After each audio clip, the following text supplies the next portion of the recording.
오늘 밤에 은혜 받으실 말씀의 제목은 우리 그리스도인이 반드시 가져야 할 것들, 우리 그리스도인들이 반드시 가져야 할 게 뭔가, 그것을 말씀을 드리겠습니다. 여러분들이 오늘 말씀 들으면서 내가 이 중에 몇 가지를 가지고 있는가, 뭘 가지고 있지 못한가 잘 살피셔서 오늘 말씀을 듣는 가운데 여러분들이 모두가 다 오늘 주신 말씀 그대로 우리 그리스도인이 가져야 할 걸 다 가지는 성도들이 되시기를 축원합니다. 오늘날 이 땅에는 다행스럽게도 많은 그리스도인들이 있습니다. 그러나 그 사람들 중에는 문제가 있는 그리스도인들이 너무나도 많습니다. 왜 온전한 그리스도인이 온전한 신자가 되지를 못하고 왜 그렇게 문제들이 많을까? 그 이유는 그리스도인이라면 반드시 가지고 있어야 할 것을 아직 갖지 못했기 때문인 것입니다. 그러므로 저와 여러분은 오늘 말씀을 들으면서 반드시 가져야 한다는 걸 아시고 갖지 못한 것이 있으면 반드시 하나님 앞에 간구해서 소유하게 되시기를 바랍니다. 자, 그러면 그리스도인이 무엇을 반드시 가져야 하느냐? 첫째로 진리 지식을 반드시 가져야 됩니다. 진리 지식. 좀 크게 말하면 성경 지식이고 작게 말하면 복음 지식, 복음에 대한 지식을 아주 똑바로 가지고 있어야 돼요. 갈라디아서를 보면 갈라디아 교회에 큰 문제가 있었음을 알 수가 있습니다. 어떤 문제냐? 다른 복음을 쫓는 사람들이 있었어요. 왜 이런 사람이 생겼을까요? 복음이 무엇인지를 똑바로 알지 못하는 사람들이 있었기 때문에 그래요. 그래서 오늘 본문 갈라디아서 1장 6절에 보면 그리스도의 은혜로 너희를 부르신 이를 이같이 속히 떠나 다른 복음 쫓는 것을 내가 이상히 여기노라. 다른 복음은 없나니 다만 어떤 사람들이 너희를 요란케 하여 그리스도의 복음을 변하려 함이라. 그러나 우리나 혹 하늘로부터 온 천사라도 우리가 너에게 전한 복음 외에 다른 복음을 전하면 저주를 받을지어다. 우리가 전에 말하였거니와 내가 지금 다시 말하노니 만일 누구든지 너희에 받은 것 외에 다른 복음을 전하면 저주를 받을지어다. 아주 그냥 사도 바울이 굉장히 강력하게 말씀하고 있어요. 너희들이 지금까지 받았던 그 복음과 다른 복음을 누가 전한다고 하면 절대로 받아들이면 안 된다는 거예요. 그 복음을 믿는다든지 그 복음을 전하는 자는 저주를 받으라고 아주 그냥 그렇게 무섭게 말씀하고 있어요. 복음은 유대인이나 헬라인이나 오직 믿음으로만 구원 얻는다는 것입니다. 아멘. 누구든지 주는 그리스도이시오 살아계신 하나님의 아들이심을 믿으면 구원을 얻습니다. 그런데 갈라디아 교회에는 2장 4절에 보면 가만히 들어온 거짓 형제들이 있었어요. 이들의 주장은 뭐냐 하면 누구든지 예수님을 믿으면 되지만 반드시 율법을 지켜야 하고 할례를 받아야 한다는 거예요. 예수 믿으면 구원받는다. 오직 믿음으로가 아니고 율법을 지켜야 된다. 율법. 그리고 할례를 받아야 된다는 거예요. 할례를. 이거는 복음이 변질된 거예요. 잘못된 거예요. 이들의 주장대로 믿는 사람은 결국 율법의 저주 아래에서 살다가 멸망할 수밖에 없습니다. 누구든지 예수 믿고 은혜를 받으면 누가 뭐라 그러지 않아도요, 예수 믿고 구원받아 은혜 가운데 사는 성도들은요, 하나님을 사랑하는 마음이 있기 때문에 내버려둬도 하나님 말씀대로 살려고 그러고 율법 그 말씀을 지킬 뿐만 아니라 마음으로 음욕을 품어도 간음했다고 했으니까 마음마저도 죄를 안 범하려고 그렇게 애를 써요. 은혜 받으면. 할렐루야. 그런데 이것은 구원받지 못했기 때문에 구원받으려고 그렇게 애쓰는 게 아니에요. 이미 구원받아서 하나님의 백성이 됐기 때문에 예수님의 십자가 공로로 죄사함 받고 구원받은 그 은혜를 생각하니까 너무 감사해서 그 하나님을 사랑하고 그 주님을 사랑하기 때문에 그냥 주님 말씀대로 살려고 애쓰는 그 사랑에서 나온 것이지, 그걸 그렇게 해야만 구원 받으니까, 그렇게 행하지 않으면 구원 못 받으니까 그런 생각으로 하는 게 아니에요. 아멘? 이게 얼마나 차이가 나는 건지 몰라요. 저와 여러분은 말씀대로 살아야 합니다. 율법을 지켜야 합니다. 그러나 구원받기 위해서가 아니란 말이에요. 구원받기 위해서 지켜야 된다면 구원받을 자 하나도 없어요. 그 많은 율법 중에 다 잘 지키다가 하나라도 어기면 다 범한 죄인과 똑같은 죄인이 되기 때문에 율법을 지켜서 구원받는다 그러면 구원받을 자가 없어요. 율법을 우리가 지키고 더 잘 지키려고 하는 건 구원받기 위해서가 아니고 구원받았기 때문에. 할렐루야. 율법을 지키든 못 지키든 예수님이 그리스도시요 살아계신 하나님의 아들이심을 믿으면 구원받습니다. 할례를 받았든지 안 받았든지 예수님이 그리스도시요 살아계신 하나님의 아들이심을 믿으면 구원받습니다. 이것이 복음입니다. 할렐루야. 누구든지 유대인이든지 한국 사람이든지 중국 사람이든지 일본 사람이든지 누구든지 예수를 믿기만 하면 구원받는 거예요. 뭐 할례를 지키라, 할례를 받아라, 율법을 지켜라, 그래야 구원받는다 이러면은 이거는 이제 다른 복음이에요. 이거는 잘못된 복음이란 말이에요. 예수님의 우편 강도가 평생 율법을 지키지 아니했을 거예요. 아마 할례도 안 받았을지 몰라요. 또 헌금을 하고 안식일을 지키고 그런 거 전혀 모르고 살았을 거예요.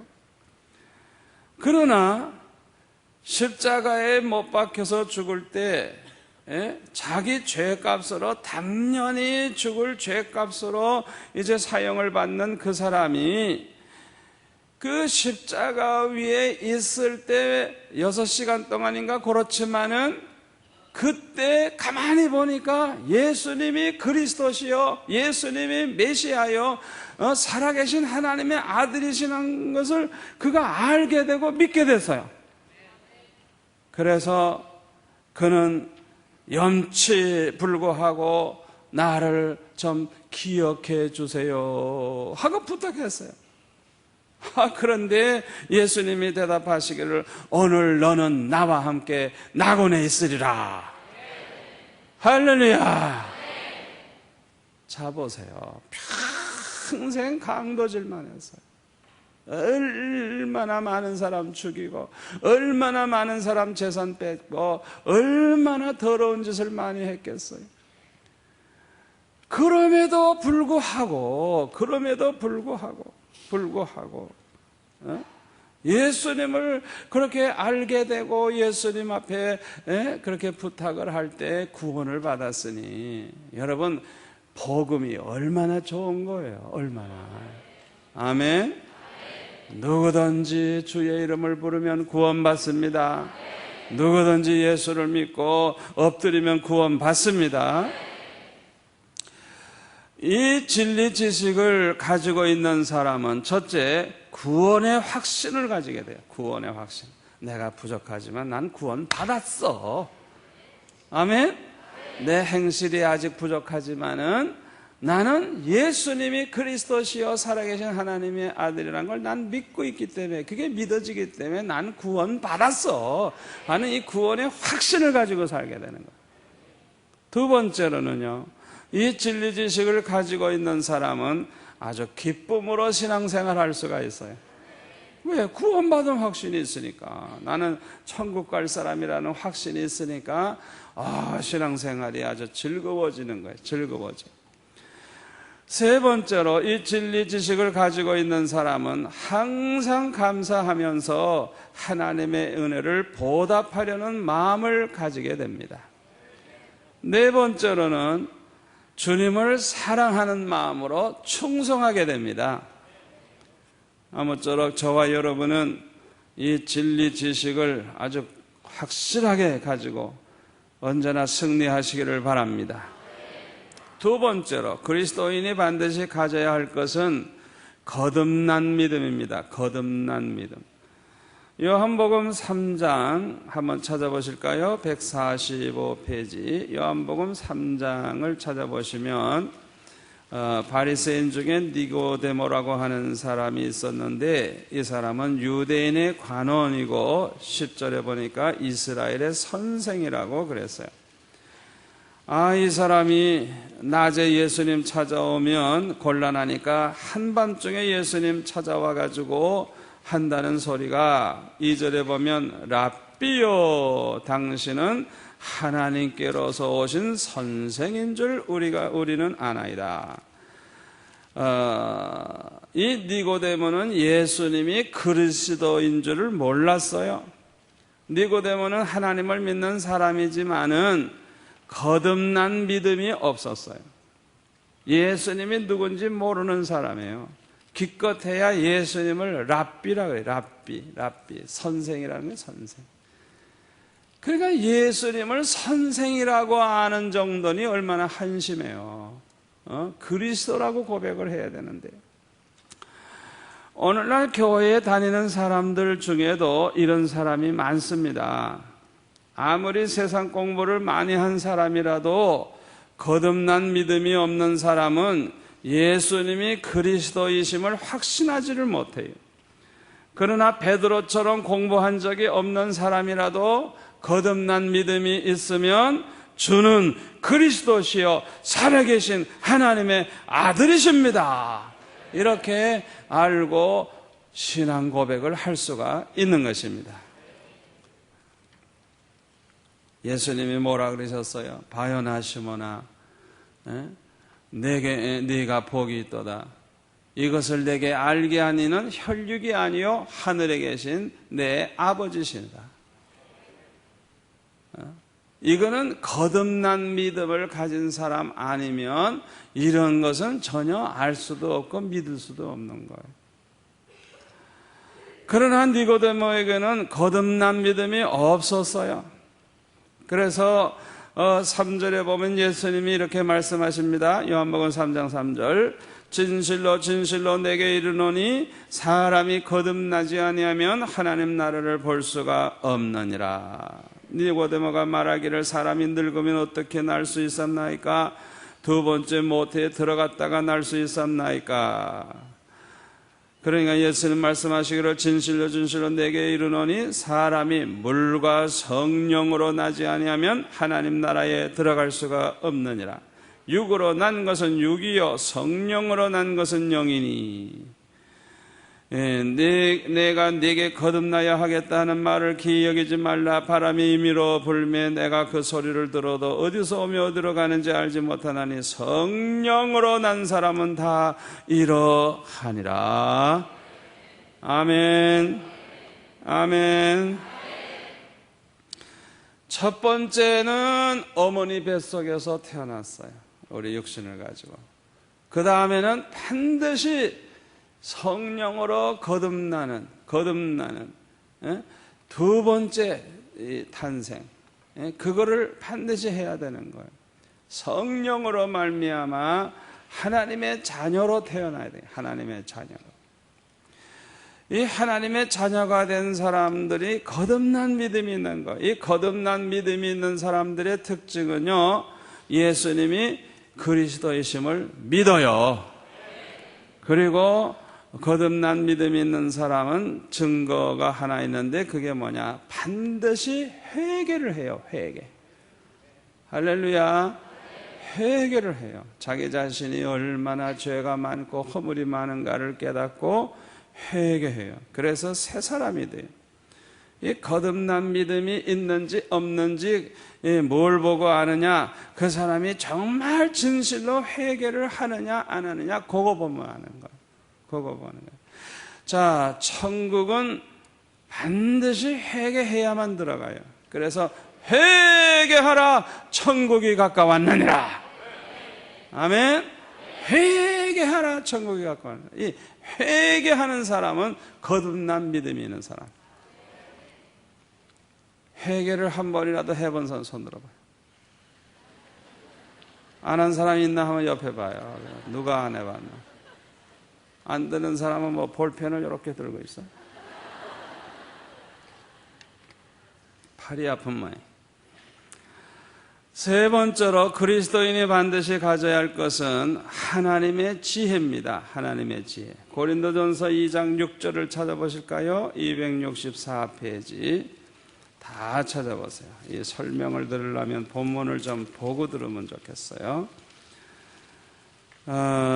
고린도전서 2장 6절부터 8절까지 보면 이런 말씀이 있습니다. 그러나 우리가 온전한 자들 중에서 지혜를 말하노니 이는 이 세상의 지혜가 아니요 또 이 세상에 없어질 관원의 지혜도 아니요 오직 비밀한 가운데 있는 하나님의 지혜를 말하는 것이니 곧 감추었던 것인데 하나님이 우리의 영광을 위하사 만세전에 미리 정하신 것이라. 이 지혜는 이 세대의 관원이 하나도 알지 못하였나니 만일 알았다면 영광의 주를 십자가에 못 박지 아니하였으리라. 아멘. 지혜를 크게 나누면 두 가지 지혜예요. 하나는 하나님의 지혜고 하나는 세상의 지혜, 세상 지혜, 세상 지혜, 관원들의 지혜, 세상 사람들이 꾀를 부리는 그런 지혜. 이거 아주 상당히 달라요. 그런데 이 하나님의 지혜는 7절에 보니까 비밀한 가운데 있는 하나님의 지혜라고 해서 비밀한 가운데 또 감추어 있었던 것이라. 감추어 있다는 거예요. 자, 10절로 넘어가서 한번 보겠습니다. 10절. 오직 하나님이 성령으로 이것을 우리에게 보이셨으니 성령은 모든 것 곧 하나님의 깊은 것이라도 통달하시느니라. 사람의 사정을 사람 속에 있는 영 외에는 누가 알리요? 이와 같이 하나님의 사정도 하나님의 영 외에는 아무도 알지 못하느니라. 아멘. 성령을 받으면 이 성령으로 말미암아 하나님의 지혜가 생겨가지고 하나님의 비밀을 알기 시작하는 거예요. 아, 정말 하나님 살아계시네. 야, 하나님이 참 능력이 많으시네. 그냥 그 하나님의 비밀을 알기 시작하는 거예요. 이 성령을 받아야만 성령으로 말미암아 우리가 이제 하나님의 지혜를 보게 되죠. 12절 보세요. 우리가 세상의 영을 받지 아니하고 세상 영, 악령, 귀신 이런 거죠. 오직 하나님께로 온 영을 받았으니 이게 성령이에요. 이는 우리로 하여금 하나님께서 우리에게 은혜로 주신 것들을 알게 하려 하심이라. 이 하나님께로부터 온 영을 받은 사람만이 하나님께서 우리에게 은혜로 주신 것들을 알게 된다는 거예요. 또 13절에 볼까요? 우리가 이것을 말하거니와 사람의 지혜에 가르친 말로 아니하고 오직 성령에 가르치신 것으로 하니 신령한 일은 신령한 것으로 분별하느니라. 육에 속한 사람은 하나님의 성령의 일을 받지 아니하나니 저에게는 미련하게 보임이요 또 깨닫지도 못하나니 이런 일은 영적으로야 분변함이니라. 신령한 자는 모든 것을 판단하나 자기는 아무에게도 판단을 받지 아니하느니라. 할렐루야. 자, 예수를 믿는다고 해도요, 육에 속한 사람과 신령한 그런 성도가 있다는 거예요. 12절에 보면요, 육에 속한 사람에게는 하나님의 지혜가 없어요. 그러나 신령한 자는 하나님의 지혜가 있다는 거예요. 또 13절에 보면 육에 속한 사람은 사람의 지혜의 가르친 말로 말을 해요. 신령한 자는 오직 성령의 가르치신 것으로 말을 한대요. 또 14절 보세요. 육에 속한 사람은 하나님의 성령의 일을 받지 아니한대요. 이유가 뭐냐? 미련하게 보이기 때문에, 깨달아지지 않기 때문에 받지를 않는다는 거예요. 그러나 신령한 사람은 하나님의 성령의 일을 잘 받아요. 깨닫고 분별해요. 또 3장 1절에 보세요. 육에 속한 사람을 육신에 속한 자라 그랬고 그리스도 안에서 어린아이라 그랬어요. 어린아이. 그리고 신령한 자는 거기 보면은 신령한 자들을 대함과 같이 너에게 말할 수 없어서 육신에 속한 신자와 신령한 신자를 구별하고 있죠. 또 3장 3절에 보면 육에 속한 사람에게는 시기와 분쟁이 있어요. 시기와 분쟁. 밤낮 시기해요. 남 잘 되는 거 싫어하고 그냥 밤낮 그냥 시기하는 마음, 질투하는 마음. 또 이런 사람들은 밤낮 싸워요. 그래서 분쟁을 일으켜요. 갈라디아서 5장 24절에 보면 우리 그리스도인들은 정과 욕심을 십자가에 못 박았다 그랬어요. 예수를 믿어도 육에 속한 사람은 정과 욕심을 십자가에 아직 못 박질 못했어요. 죽질 않았어요. 이 정과 욕심이 살아있어요. 그래가지고 항상 문제를 일으키는 거예요. 그러나 신령한 자는 정과 욕심을 십자가에 못 박아버렸어요. 저와 여러분은 하나님의 지혜를 가지시기를 바랍니다. 네 번째로 그리스도인이 반드시 가져야 할 것은 사랑을 실천하는 믿음입니다. 사랑을 실천하는 믿음. 누구나 사랑은 제각기 얼마큼씩 다 있어요. 사랑이 없으면 사람이 아니에요. 그런데 누구나 사랑은 있지만 온전한 사랑이 없는 게 문제예요. 온전한 사랑이 없는 게 탈이에요. 탈. 헬라어에 보면은 사랑이 네 가지죠. 첫째가 이제 에로스라고 하는 사랑이에요. 에로스. 이거는 남녀 간의 성적인 사랑입니다. 성적인. 예? 성적인 거예요. 여자기 때문에 남자가 사랑하는 게 아니에요. 성적인 사랑이에요. 성관계를 생각하시면 돼요. 성적 그런 사랑이에요. 두 번째 필레오라고 하는 사랑은 이제 친구를 사랑하는 우정을 가리키는 거예요. 아주 나와 친한 사람들을 좋아하는 그런 우정을 가리키는 거예요. 그 다음에 스톨게라고 하는 사랑은 핏줄 사랑이에요. 핏줄. 내 피가 섞였기 때문에, 내 자식이기 때문에, 내 부모이기 때문에, 내 형제이기 때문에 사랑하는 그 핏줄 사랑이에요. 네 번째로는 아가페. 이게 완전한 사랑이죠. 하나님만이 가지고 계시는 완전한 사랑이에요. 에로스나 필레오나 스톨게는 그것 자체가 나쁘지는 않지만은 변질된 것이 문제입니다. 자, 에로스의 사랑, 이 남녀 간의 이 사랑, 성적 사랑 혹은 육체적 사랑이에요. 육체적 사랑. 하나님께서 우리에게 육신을 주셨기 때문에 모든 육신을 가진 사람들에게는 정욕이 있고 성욕이 있어요. 그래서 남자나 여자나 나이가 되면 결혼을 해서 일남 일녀가 함께 살아야 가장 편하고 좋게 돼 있어요. 혼자 사시는 분들 고생 많이 하는 거예요. 어떤 면에서 편한 면도 있지만 고생을 많이 합니다. 결혼 안 해보신 분은 모르니까 좀 이해가 잘 안 되겠죠. 그런데요, 잘 들으세요. 이 에로스의 이 사랑도 하나님의 말씀 안에서, 하나님의 규범 안에서 에로스의 사랑이 이루어진다고 하면 아름답고 좋은 것이고, 그것이 분복이에요. 분복. 할렐루야. 하나님이 주신 그 복들 중에 한 가지 분복이에요. 그래서 땅 위에 사는 동안에 성경에 보면 내 아내와 함께 아주 즐겁게 살라고 성경에 보면 그렇게 말씀을 하고 있죠.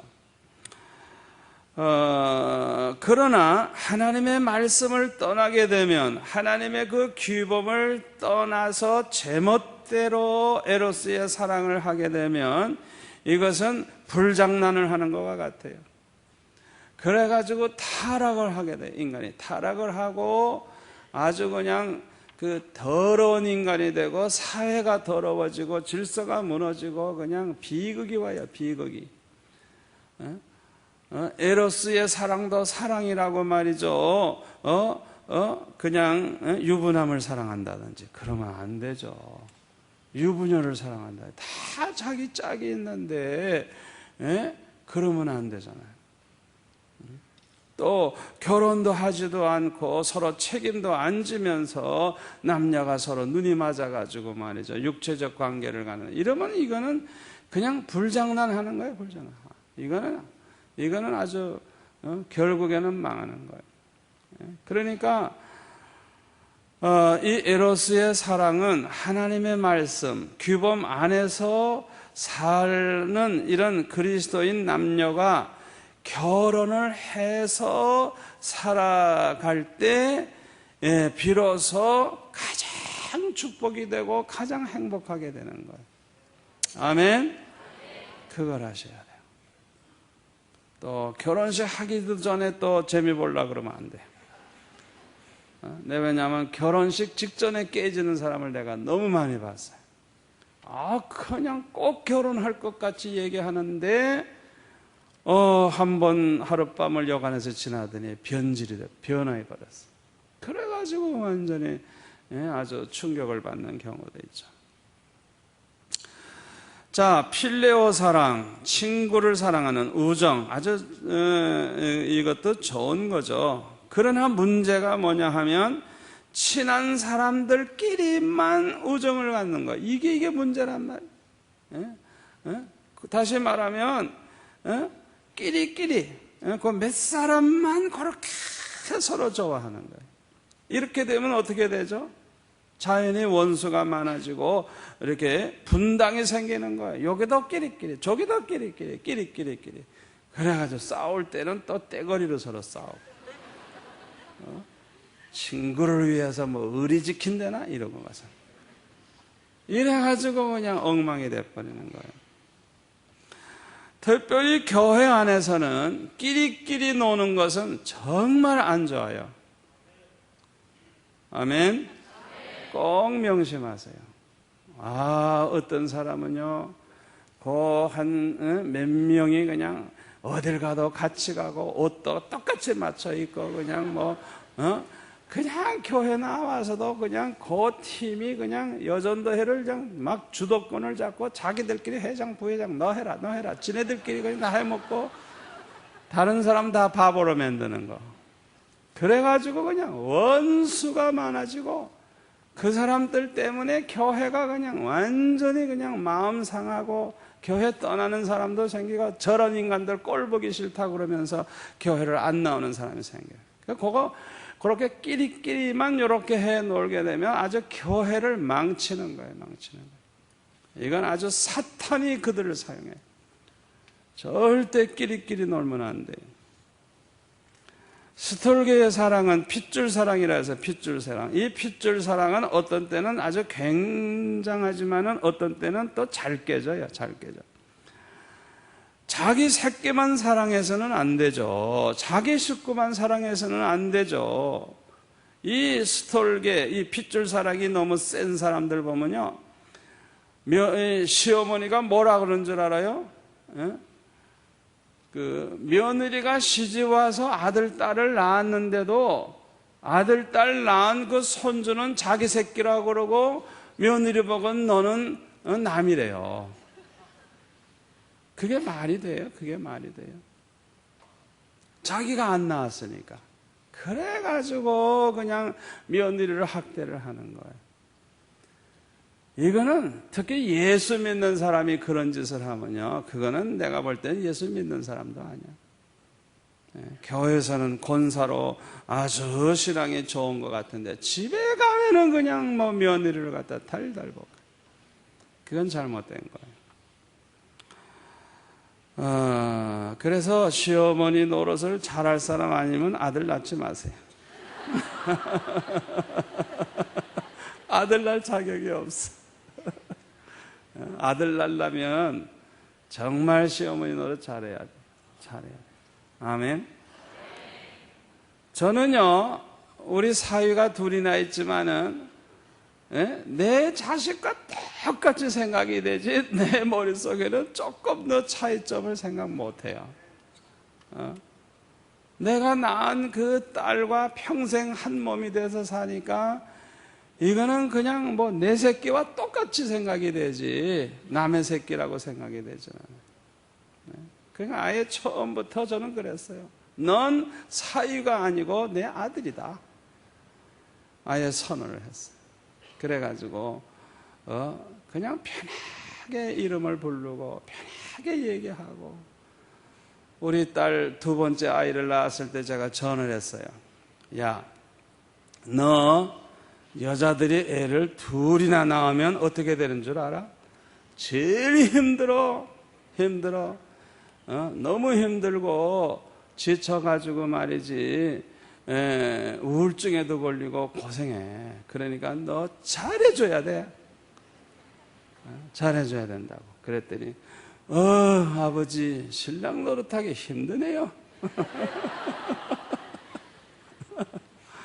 저번 그래요. 그 저는 뭐 체면 차리고 뭐 이러지 않아요. 내 친자식에게 하듯이. 또 결혼하기 직전에도 하루 이틀 전에도 사위 불러다가 한 2시간 교육을 시켰어요. 여자란 요렇단다.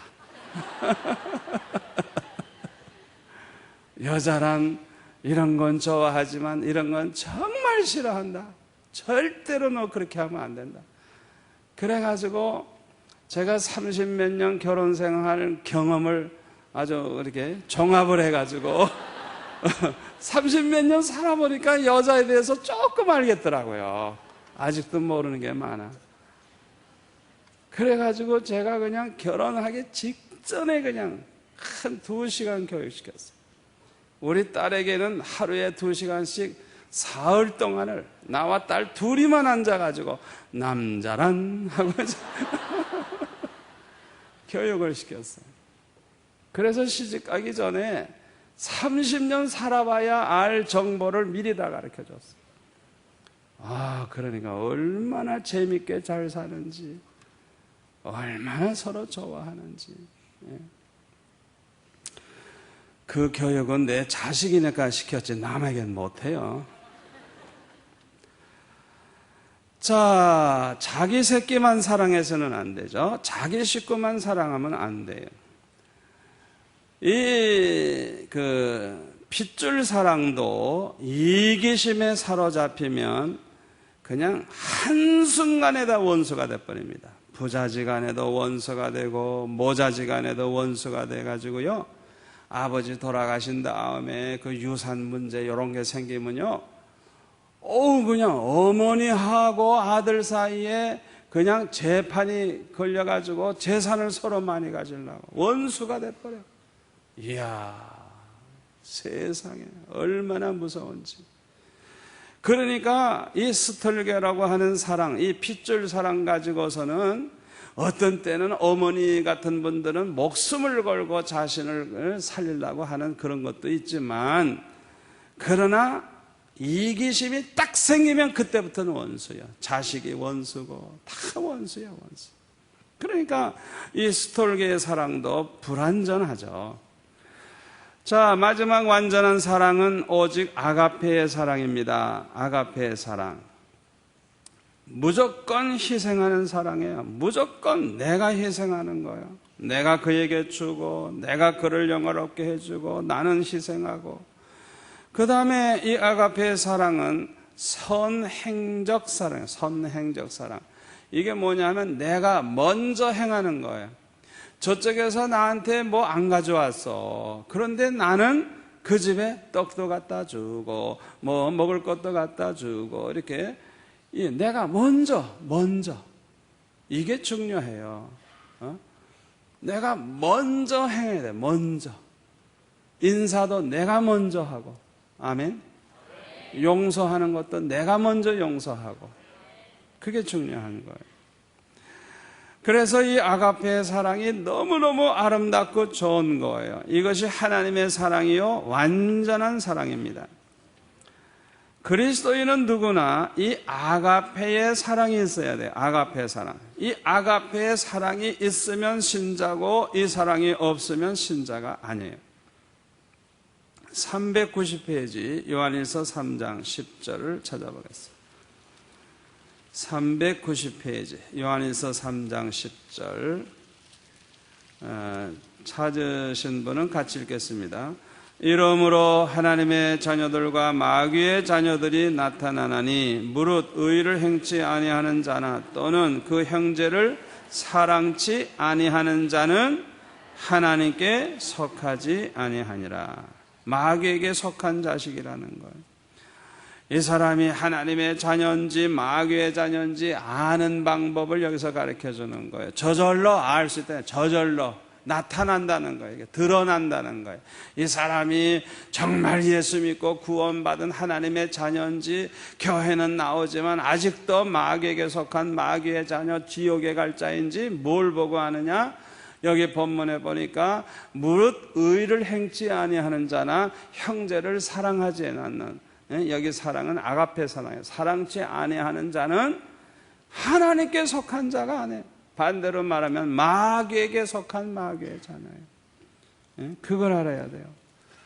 얼마나 중요한 말씀인지 몰라요. 15절에 보면 그 형제를 미워하는 자마다 살인하는 자니, 살인하는 자마다 영생이 그 속에 거하지 아니한 것을 너희가 아는 바라. 영생이 없단 말이야. 그 사람은 영생을 못 얻었어. 누구든지 예수를 믿으면 영생을 얻는다. 심판에 이르지 아니하고 사망에서 생명으로 옮겼다 그랬죠.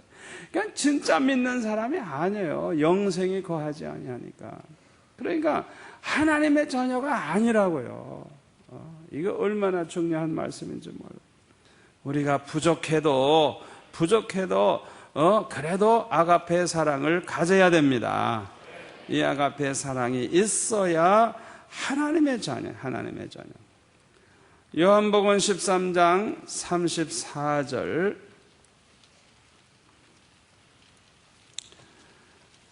요한복음 13장 34절 171페이지 보면은 이런 말씀이 있죠. 요한복음 13장 34절 35절 같이 읽을까요? 새 계명을 너희에게 주노니 서로 사랑하라. 내가 너희를 사랑한 것 같이 너희도 서로 사랑하라.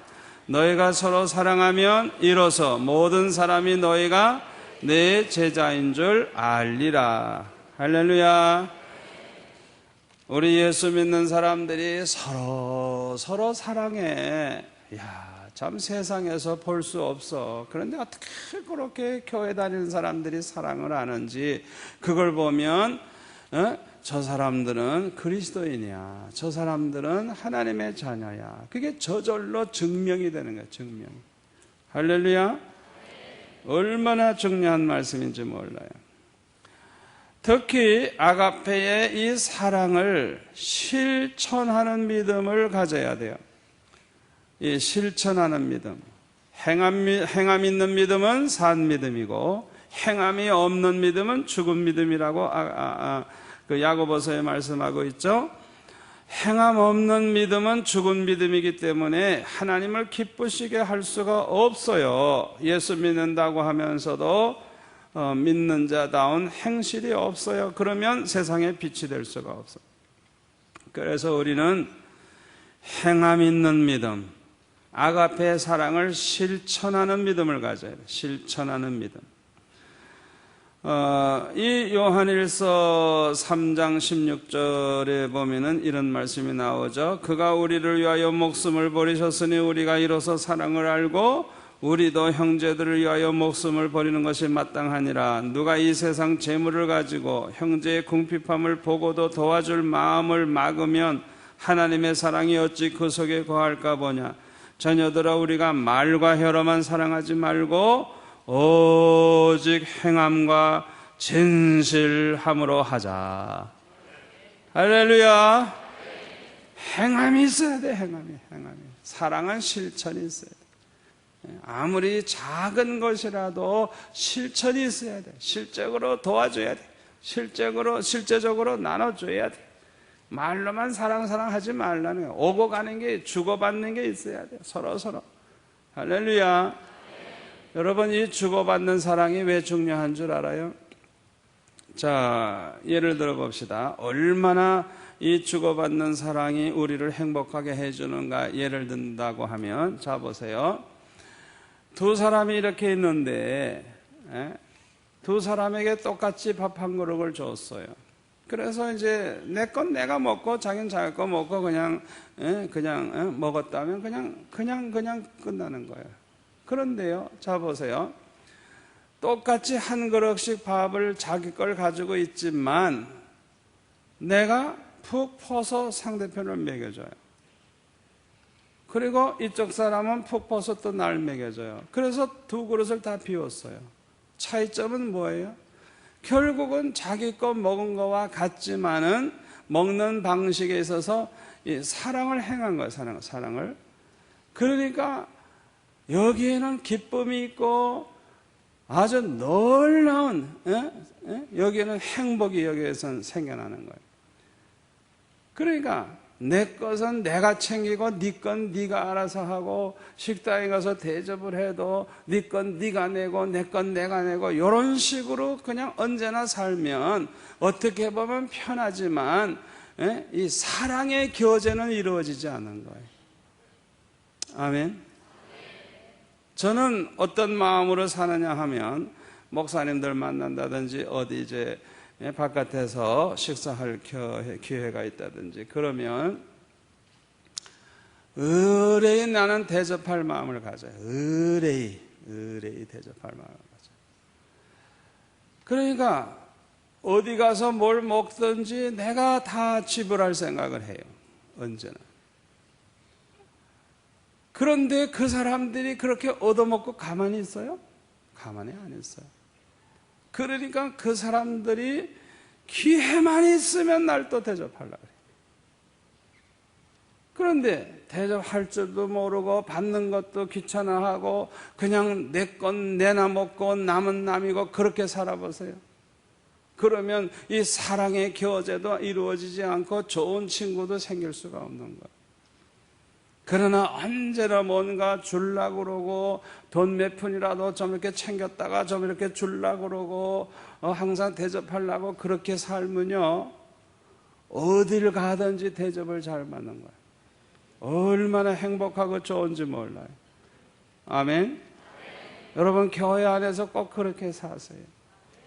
적으면 적게, 많이 있으면 많이 할 수 있고, 적어도 괜찮아요. 적어도 괜찮아요. 아무 문제 없어요. 요는 그 행위가 있느냐 없느냐, 아주 진실한 마음으로 행함이 있느냐 없느냐, 그게 중요한 거예요.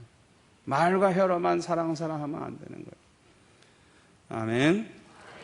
자, 다섯 번째로 그리스도인이 반드시 가져야 할 것은 환난과 시험을 이기는 믿음입니다. 이 세상에는 환난과 시험이 많습니다. 우리 그리스도인들은 천국 항구에 도착할 때까지는 계속해서 환난과 시험의 바다를 항해하게 되어 있습니다. 중간에 파손되거나 좌초되어서는 안 되죠. 침몰해서는 더욱더 안 되죠. 아무리 환난과 시험에 태풍이 불어오고 풍랑이 몰려와도 이겨야 합니다. 히브리서 11장 32절에 보면은 어떤 환난과 시험이 와도 믿음으로 승리한 성도들이 나와요. 거기 366페이지 보면은 히브리서 11장 32절 이하에 보면 이런 말씀이 나옵니다. 내가 무슨 말을 더하리요? 기드온, 바락, 삼손, 입다와 다윗과 사무엘과 및 선지자들의 일을 말하려면 내게 시간이 부족하리로다. 저희가 믿음으로 나라들을 이기기도 하며 의를 행하기도 하며 약속을 받기도 하며 사자들의 입을 막기도 하며 불의 세력을 멸하기도 하며 칼날을 피하기도 하며 연약한 가운데서 강하게 되기도 하며 전쟁에 용맹되어 이방 사람들의 진을 물리치기도 하며 35절 보세요. 여자들은 자기의 죽은 자를 부활로 받기도 하며 또 어떤 이들은 더 좋은 부활을 얻고자 하여 악형을 받되 구차히 면하지 아니하였으며 또 어떤 이들은 희롱과 채찍질뿐 아니라 결박과 옥에 갇히는 시험도 받았으며 돌로 치는 것과 톱으로 켜는 것과 시험과 칼에 죽는 것을 당하고 양과 염소의 가죽을 입고 유리하여 궁핍과 환난과 학대를 받았으니 이런 사람은 세상이 감당치 못하도다. 저희가 광야와 산중과 암혈과 토굴에 유리하였느니라. 다시 말하면 이렇게 고생을 하면서도 신앙의 지조를 지킨 거예요. 어떤 환난이 와도 어떤 핍박이 와도 어떤 시험이 와도 끝까지 살아있는 한 이 고생을 하면서도 끝까지 신앙을 지켰어요. 얼마나 위대한 성도들입니까? 환난과 시험을 이기는 믿음이 이들에게 있었어요. 사도 바울은 그 중에 대표적인 인물이죠. 고린도후서 11장 23절 한번 볼까요? 298페이지. 고린도후서 11장 23절에 보면 저희가 그리스도의 일꾼이냐 정신없는 말을 하거니와 나도 더욱 그러하도다. 내가 수고를 넘치도록 하고 옥에 갇히기도 더 많이 하고 매도 수없이 맞고 여러 번 죽을 뻔하였으니 유대인들에게서 40에 하나 감한 매를 5번 맞았으며 3번 태장으로 맞고 1번 돌로 맞고 3번 파선하는데 일주야를 기쁨에서 지냈으며 여러 번 여행에 강의 위험과 강도의 위험과 동족의 위험과 이방인의 위험과 시내의 위험과 광야의 위험과 바다의 위험과 거지 형제 중에 위험을 당하고 또 수고하며 애쓰고 여러 번 자지 못하고 줄이며 목마르고 여러 번 굶고 춥고 헐벗었노라. 사도 바울은 얼마나 환난과 시험을 당했는지 몰라요. 그러나 이 환난과 시험을 이기는 믿음이 있었기 때문에 끝까지 담대하게 순교하는 그 시간까지 복음을 전하다가 하늘나라에 갈 수가 있었어요. 저와 여러분도 이렇게 환난과 시험을 이기는 믿음을 가지시기 바랍니다. 6번째로 그리스도인이 반드시 가져야 할 것은 죽고자 하면 산다는 믿음입니다. 생명을 거는 믿음, 순교를 각오하는 믿음을 가지고 있어야 돼요. 이 믿음이 있는 자만 세상을 이길 수가 있습니다. 이 믿음이 있는 사람만이 마귀를 이길 수가 있어요. 죽음을 두려워하지 않습니다. 하나님의 말씀대로 살 수 있습니다. 담대히 복음을 전할 수 있습니다. 죽도록 충성할 수 있습니다. 어떤 환난이나 시험이 와도 이깁니다. 우리가 기도를 해도요, 생명을 거는 기도가 좀 있어야 돼요. 야곱이 이스라엘이라는 이름을 얻게 된 것은 약복강가에서 생명 걸고 기도했기 때문에 그래요. 참 이거 중요해요. 여러분 중에 기도하다가 성령의 불을 받는 혹은 기도하다가 주의 음성을 듣는 체험을 한 번도 못하신 분이 계시다고 하면 가까운 시일 안에 생명 걸고 기도하는 그런 시간을 좀 가지세요. 며칠 아주 휴가를 내고 아주 특별히 하나님 앞에 기도하는 시간을 한번 가져보세요. 그래야 아주 전심으로 목숨 걸고 기도하면 반드시 응답받습니다. 반드시 성령의 불을 받아요.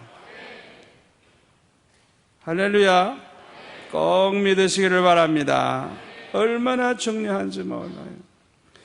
그리고요, 우리가 무슨 일을 하려고 할 때 목숨 걸면 기적이 일어나요. 목숨을 걸어야 돼요. 목숨을 걸면요, 못할 게 없어요. 목숨을 걸면. 우리나라의 토마스 선교사가 대동강변을 이제 배를 타고 들어오다가 붙잡혀가지고 순교를 했죠. 전도도 별로 못하고 그냥 성경 하나 들고 예수 예수 그냥 외치다가 붙잡혀가지고 그냥 목을 잘리움을 받았어요. 아주 20대 젊은 선교사예요. 그 사건 이후에 한국에 오려고 하는 선교사들이 두려워서 고만둔 사람들이 많을 거예요. 그 사건 이후에 들어온 선교사는 어떤 사람이냐? 토마스 선교사처럼 죽을 각오를 한 사람들이 들어온 거예요. 그래가지고 이분들이 목숨을 걸고 들어와서 복음을 전하다가 보니까 놀라운 역사가 일어나는 거예요. 놀라운 역사. 그래서 이 한국교회가 이렇게 센 이유가 뭐냐? 선교사가 그런 사람들이 들어온 거예요. 아예 그냥 순교를 각오하고 목숨 걸고 들어온 거예요. 여러분, 우리나라의 이 전체 교회 현황을 보면요, 어떤 선교사가 들어왔느냐에 따라서 그 지역마다 교회의 그 신앙의 그 수준이 달라요. 수준이. 이 부산은 좀 냉랭한 선교사들이 왔어요. 그래가지고 냉랭해요, 이 부산 사람들. 그래가지고 여기 오신 분들 중에 대다수가 부산 사람도 있지만 대다수가 다른 데서 온 사람들이에요. 예? 자, 어디 부산 사람 손 들어봐요. 부산 토백이. 한 3분의 1, 반 정도 되는 것 같아요. 그러니까 우리 교회 체질은 부산 체질 아니에요. 나부터도 부산 체질이 아니야. 난 서울 사람이야. 서울 사람.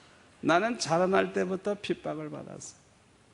내 혼자 예수 믿어가지고 국민학교 6학년 때 혼자 예수 믿어가지고 하도 그냥 핍박을 해도 예수 믿으니까 우리 어머니가 우리 집안에 아버지 안 계시니까 아저씨 한번 우리 친척 아저씨를 불러다가 날 야단치게 하는데 하도 말을 안 들으니까 다다미 돌이 이만한 돌 있잖아요.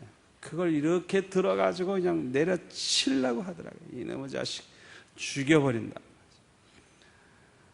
그래도 나는 눈꼽만큼도 두려운 마음이 없었어요. 죽어도 좋고 또 내려치지 않을 것 뻔하고 내가 그런 거 가지고 겁먹을 사람이 아니에요. 그런 거 가지고 내가 뭐 겁먹고 그럴 사람 아니에요. 그러니까 난 가만히 있었어요. 그냥 아무 얘기도 안 했어요. 그리고 난 그 즉시 교회로 갔어요. 교회로 가서 하나님 앞에 울부짖었어요. 그렇게 제가 자라났기 때문에 아예 그냥 환난과 핍박 속에서 그렇게 자라났기 때문에 아주 그냥 뭐 죽을 각오하고 목숨 걸고 예수 믿고 기도를 해도 목숨 걸고 기도하고 그런 훈련을 하나님이 저를 시켰기 때문에 그냥 어렸을 때 주의 음성 듣고 어렸을 때 성령의 불을 받고 그걸 체험을 일찌감치 한 거예요. 그러니까 여러분들이 하여튼 생명을 거는 믿음, 생명을 거는 기도 꼭 있으시기를 바랍니다. 왜 교회가 부흥되지 않는 줄 압니까? 생명을 거는 신자가 없기 때문에 그래요. 왜 담대히 전도를 못합니까? 생명을 거는 믿음이 없기 때문에. 그래서 그래요. 아무쪼록 주를 위해서라고 하면 죽고자 하는 믿음, 목숨을 바칠 각오로 살아가는 믿음을 가지시기 바랍니다. 마지막 7번째로 그리스도인이 반드시 가져야 할 것은 성령 충만한 믿음입니다. 오순절날 성령의 충만함을 받기 이전의 제자들의 모습을 보면 참 나약해요. 그런 사람 가지고서는 세계복음화 못합니다.